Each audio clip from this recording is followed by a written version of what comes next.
안녕하세요. 법학박사 김철중입니다. 오늘은 신탁법상의 신탁에 대해서 가르쳐 드리겠습니다. 이 부동산 실거래자 명의등기에 관한 법률, 이 명의신탁하고 구별돼요.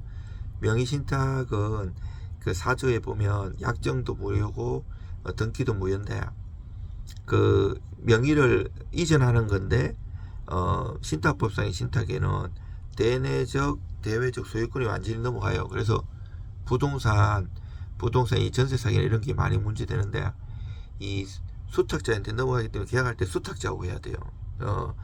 그리고 이 사회 신탁이라든지 여러 가지 이제 우리가 민법 460에 보면 채권자 취소권 이런 거하고 비슷한 구조가 있는데, 요거는 악의화되지만 이 선이라도 신탁법상에는 문제가 될 수 있고, 여러 가지 강남이든 어디서 이렇게 건설하면서 이 여러 가지 신탁이 있는데, 담보신탁이든 뭐든 개발신탁 신탁이 종류가 많아요.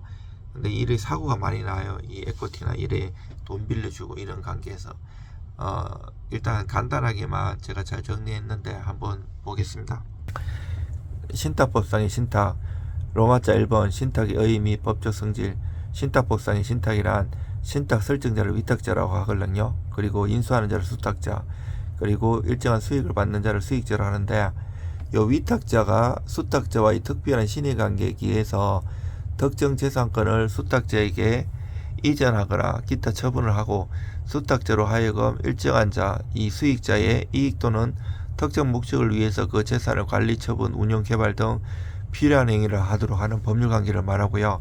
신탁은 단순한 명의 이전이 아니라 실질적인 재산 관리, 처분을 내용하는 법률관계라는 점에서 명의신탁과 구별돼요.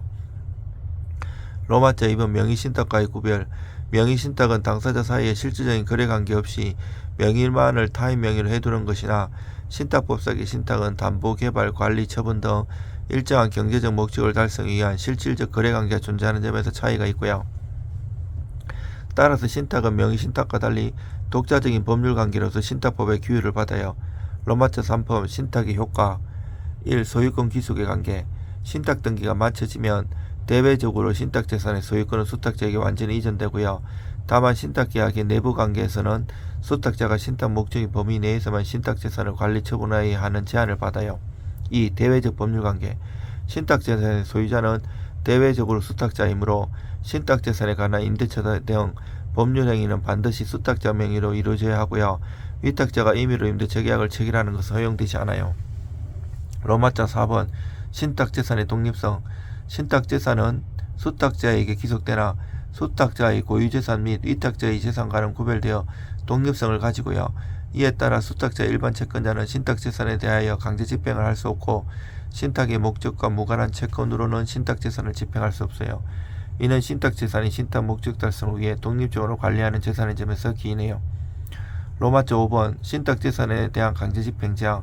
신탁법에 따라 신탁재산에 대하여는 원칙적으로 강제집행이나 경매가 허용되지 않고요. 다만 신탁 설정 이전의 원인으로 발생한 권리 또는 신탁 사무의 처리상 발생한 권리에 기한 경우는 예외가 인정돼요. 로마자 6 사회신탁과 채권자 보호, 처분금지, 가처분. 채무자가 채권자를 해할 의사로 신탁을 설정한 경우 채권자는 사회신탁을 이유로 처분금지, 가처분 및 신탁등기 말소 청구를 할 수 있어요. 이 경우 신탁법은 민법상 사회행위와 달리 수탁자나 수익자가 선의이더라도 채권자 취소가 가능하도록 규정하고 있는 점에서 차이가 있어요. 로마자 7번 신탁의 유형.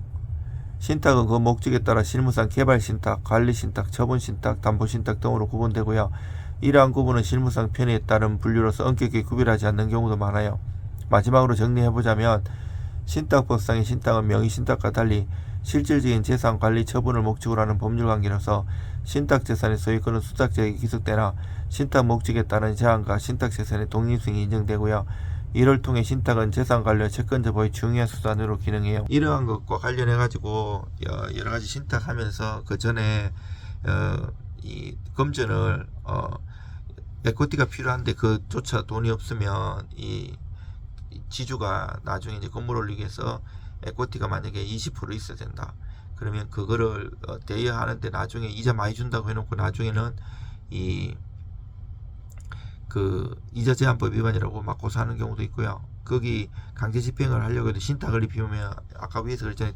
대외적 소유권이 이전하기 때문에 굉장히 어렵고 사기죄나 형사고소하는 문제 여러 가지 쉽지가 않아요. 그래서 이런 게 민사, 형사, 강제집행, 가압류 가처분하고 얽혀 갖고 여러 가지 복잡한 문제가 있는데 이런 일을 많이 해봤어요. 의뢰 주시면 최선을 다해서 도와드리고요.